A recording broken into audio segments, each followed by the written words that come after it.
Bom dia, paz do Senhor, projeto Resgatando Almas para o Reino de Deus, novamente.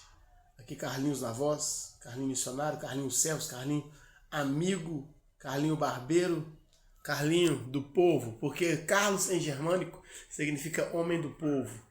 E realmente, graças ao Senhor, eu sou uma pessoa bem comunicativa, mas não vim falar de mim não, vim falar de Cristo, de Deus, da palavra.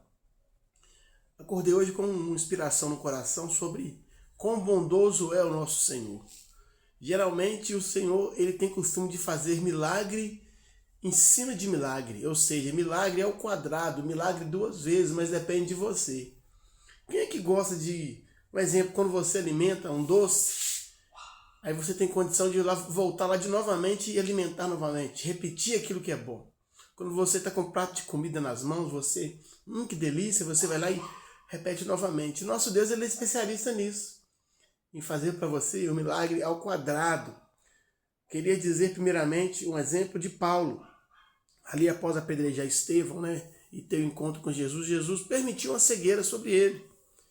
E ali Ananias indo na rua direita, já teve visão, Paulo, que seria um homem que colocaria a mão sobre ele, ele seria curado. Então ele recebe a sua cura. E no mesmo dia ele foi batizado, olha que interessante, e seguiu Jesus. O maior milagre na sua vida, meu irmão, às vezes não é voltar a enxergar, não é voltar a andar, não é voltar a falar, não é voltar a ouvir, não é voltar para a presença de Deus, simplesmente, agora não, é o que Paulo fez, seguir Jesus.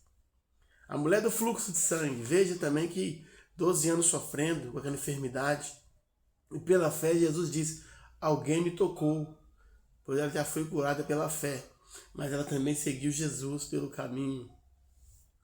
E me chama a atenção também, até mesmo aquela parábola do filho pródigo, que estava morrendo de fome e o pai aceitou novamente a ele, deu a ele anel nos dedos, que é honra, sandália nos pés, que é liberdade, e vestes novas, que é purificação.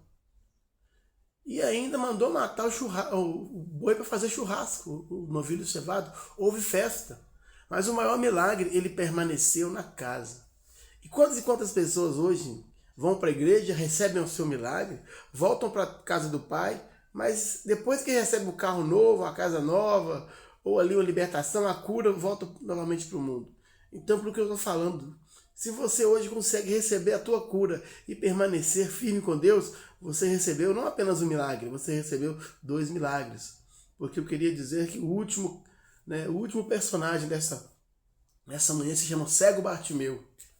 Aquele mesmo que estava sentado à beira do caminho de Jericó, porque à beira do caminho, vemos que numa estrada, à beira do caminho fica cachorro morto, fica lixo. Geralmente Bartimeu era um ninguém, um qualquer à beira do caminho mendigando. E a multidão queria que ele se calasse quando Jesus passava ali saindo de Jericó. Mas ele clamava cada vez mais alto, Jesus, filho de Davi, tem misericórdia de mim. E a multidão insistia para que ele se calasse. Cala a boca, sou ninguém. Cala a boca, Zé ninguém. E assim às vezes em nossas vidas. Quando queremos falar com Jesus, as pessoas pensam que somos indignos. Mas mesmo que eu disse que quem às vezes está à beira do caminho não tem serventia. Se você pegar uma BR, o que você mais vê à beira do caminho, ou é carro estragado, ou é resto de lixo, é sucata, ou às vezes restos mortais de um animal que morreu. Não tem vida para quem fica à beira do caminho. Ou então é só aquele que gosta de assistir. Mas quem está no caminho está em movimento. Então, Jesus estava em movimento, a multidão estava em movimento, mas Bartimeu estava sem movimentar, porque ele não podia enxergar. E o mais interessante é que a Bíblia diz que mandasse que chamassem o cego. De tanto ele insistir, saiba que a sua insistência, meu querido, saiba que a sua insistência toca o coração de Deus. Às vezes você orou hoje e não aconteceu o seu milagre. Não desiste não, continua. Às vezes você está se sentindo à beira do caminho, você vê todo mundo em movimento, todo mundo fazendo e acontecendo, as coisas fluindo na vida de um, fluindo na vida de outro, e você fica igual a Bartimeu, às vezes, se sente igual a Bartimeu. Deus, mas eu estou parado na beira do caminho, não consigo entrar no caminho, estou viciado nas drogas, estou no álcool, estou na prostituição, estou no erro. Mas não desista. Continua clamando, mesmo que a multidão fale, não vai adiantar nada, porque existe a pessoa negativa, existe a maioria que duvida de você, a maioria não acredita em você, mas de repentemente Jesus disse que chamassem o cego. E os discípulos foram lá e disse a ele: levanta-te, tem bom ânimo. Ele te chama, o mestre te chama. Então todos sabem o que aconteceu, né? Além de ser chamado por Jesus, porque eu quero dizer a você, se você continuar insistindo, você vai ter um chamado de Jesus. E quando você tem um chamado de Jesus, aí tudo muda, a situação muda. Eu quero dizer a você, meu querido, mesmo que pareça que não é possível a sua causa, você tem um chamado de Jesus. Na hora certa ele vai te chamar e te curar. Não importa se na física, espiritual, sentimental, na área conjugal. Eu não sei do seu milagre que você precisa, mas eu vim profetizar nessa manhã que vai acontecer, porque na hora certa, no momento certo, mesmo que está demorando, Jesus vai te chamar e vai perguntar para você o que perguntou para Bartimeu: que queres que te faça? A Bíblia diz que Bartimeu disse: Jesus, que eu torne a ver. E ele viu e já recebeu o seu primeiro milagre, mas agora o segundo milagre aconteceu, porque ele não apenas viu.